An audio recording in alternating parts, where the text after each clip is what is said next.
Après un échec commercial lors de leur précédent film Le Grand Saut, les frères Coen écrivent et tournent un petit film noir dans leur Minnesota natal qui s'avéra être l'un des sommets de leur carrière. Aujourd'hui, on passe en revue le film Fargo de Joel et Ethan Coen. Contrairement à ce qui est écrit, ce n'est pas une histoire vraie. Il s'agit plutôt de plusieurs affaires que les réalisateurs ont entendues et lues et qu'ils ont rassemblées et tissées dans une seule et même histoire. Le plan d'ouverture fut tourné par un assistant dépêché en urgence par l'équipe principale, déjà en tournage dans un autre lieu. En effet, habituellement très enneigé en cette période, le tournage se déroula dans un des hivers les plus chauds de ces dernières années. Cette tempête de neige fut une aubaine à ne pas laisser passer. Éclairé par Roger Deakins, chef-op légendaire sur 12 films des frères Coen, Fargo fut toutefois réalisé dans la sobriété la plus totale. Les réalisateurs ne voulaient que des plans simples, souhaitant accentuer le côté réaliste et étrange de l'histoire. Lors des repérages, beaucoup de décors furent refusés car jugés trop intéressants. Cette statue du bûcheron Paul Bunyan fut d'ailleurs construite pour le film. Elle resta debout bien après le tournage. L'actrice principale du film, Frances McDormand, femme de Joel Coen, n'était pas enceinte en réalité. Elle portait une prothèse ventrale et une perruque, encore une idée géniale des réalisateurs.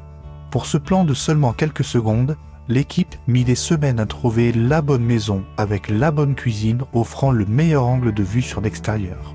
Sur ce parking, c'est uniquement de la fausse neige et la scène fut réalisée en une seule prise car trop compliqué d'effacer les traces pour un nouvel essai. C'est d'ailleurs le seul ciel bleu de tout le film, exaspérant les réalisateurs et le directeur photo au passage, mais le budget et le timing ne permettaient pas d'attendre plus une mauvaise météo sur le lieu de tournage. Steve Buscemi est l'un des acteurs fétiches des frères Coen et comptabilise actuellement 6 films avec eux. Il fait partie de ces acteurs au physique très typique de l'univers des réalisateurs au même titre que John Goodman ou John Turturro.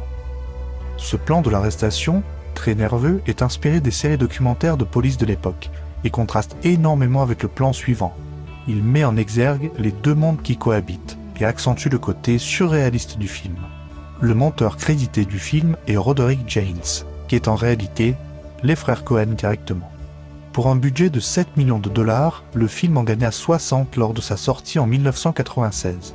Fargo remporta également le prix de la mise en scène à Cannes, ainsi que 2 Oscars, celui du meilleur scénario et celui de la meilleure actrice.